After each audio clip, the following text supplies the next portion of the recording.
Bonjour et bienvenue dans ce nouveau tutoriel.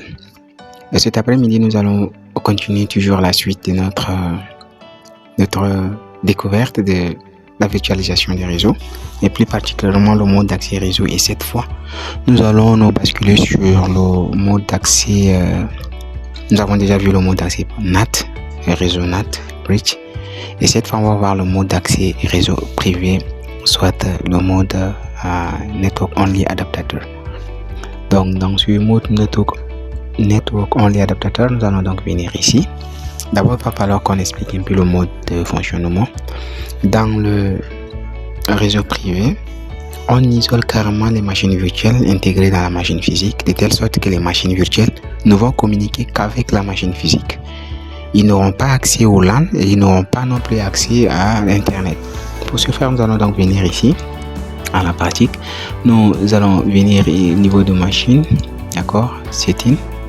Au niveau de setting, nous allons choisir network et ici on va choisir host only adaptateur. Donc on va créer, donc en créant donc le host only adaptateur, vous allez voir qu'il y a l'interface, bien la carte réseau VirtualBox only Ethernet qui s'est directement créée ici. Nous revenons dans Windows, c'est toujours la même chose. On va choisir ici host only adaptateur et voilà, la carte s'est créée de façon automatique. Maintenant il va falloir qu'on valide OK, on valide OK et c'est tout. Comme d'habitude, il va falloir redémarrer notre machine Linux et nous allons revenir faire des manipulations sur notre machine Windows comme d'habitude. Nous allons venir ici à ces niveaux, nous allons venir sur VirtualBox. Je vais vous montrer comment on crée ces cartes réseau sur VirtualBox. Vous venez ici sur File, Tools et Network Manager. Lorsque vous créez sur Network Manager, voilà directement l'interface qui s'affiche. Donc cette interface est là et voilà là l'interface, la carte réseau qui a été créée avec les différentes adresses. Et aussi un serveur DHCP fonctionnel. Donc la plage d'adresse va donc de 101 à 254. Bien évidemment qu'on peut modifier. Donc ici, par exemple, à notre guise, on peut mettre par exemple ici de 200 à 254. On vient sur l'adaptateur. Voilà le réseau qui est là. Configuration manuelle. Si nous voulons avec une configuration manuelle, c'est comme ça que ça va se présenter. On tape sur Apply. Et on vient là. On essaie de lancer un IP config. Voilà. Lorsque nous avons lancé l'IP config, vous voyez, nous avons activé donc en mode manuel. Et comme en mode manuel, c'est le 192.168.0, c'est ça le réseau. Si vous voulez bien, je vais venir ici pour que vous puissiez voir. C'est 56.1. D'accord, donc voilà ici. 56.102.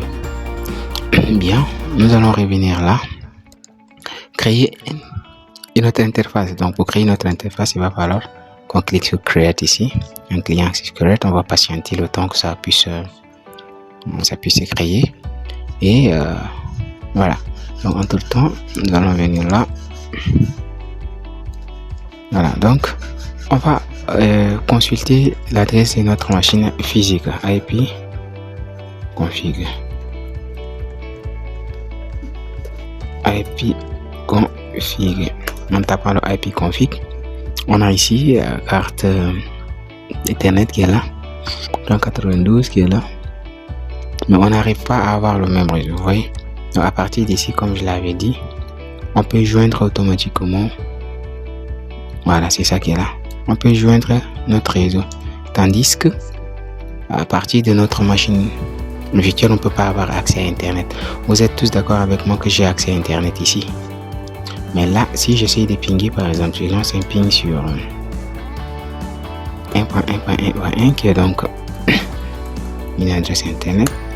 Vous voyez, je n'ai pas accès à Internet. Or, dans ma machine physique, moi, j'ai bien évidemment accès à Internet. Donc, ce mode dit clairement à partir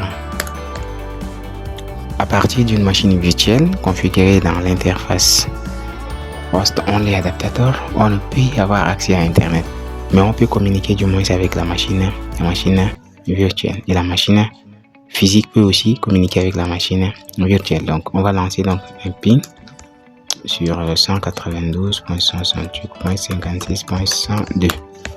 Vous voyez, lorsque j'ai pingé la machine virtuelle ici, tout marche à merveille.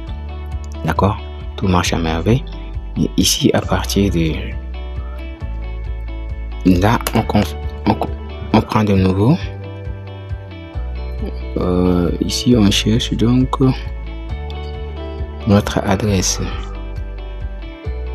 Voilà, ici c'est le 56.1. Donc on lance un ping à partir de là. Dans 92 68.56.1. Vous voyez, là je suis en train de pinguer ma machine physique et tout fonctionne à merveille.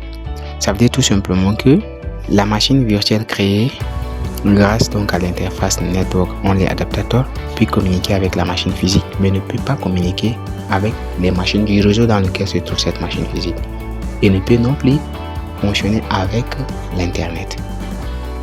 Donc c'est un réseau isolé. Donc si vous voulez par exemple créer des sous-réseaux isolés, vous êtes donc obligé de pouvoir créer ce type de réseau Network Adaptator Only.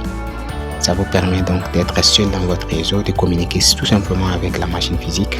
La machine physique aussi peut aussi communiquer avec cette machine virtuelle. Le reste, niet, rien ne fonctionne. Et aussi, c'est ce qui concerne la connexion carte réseau.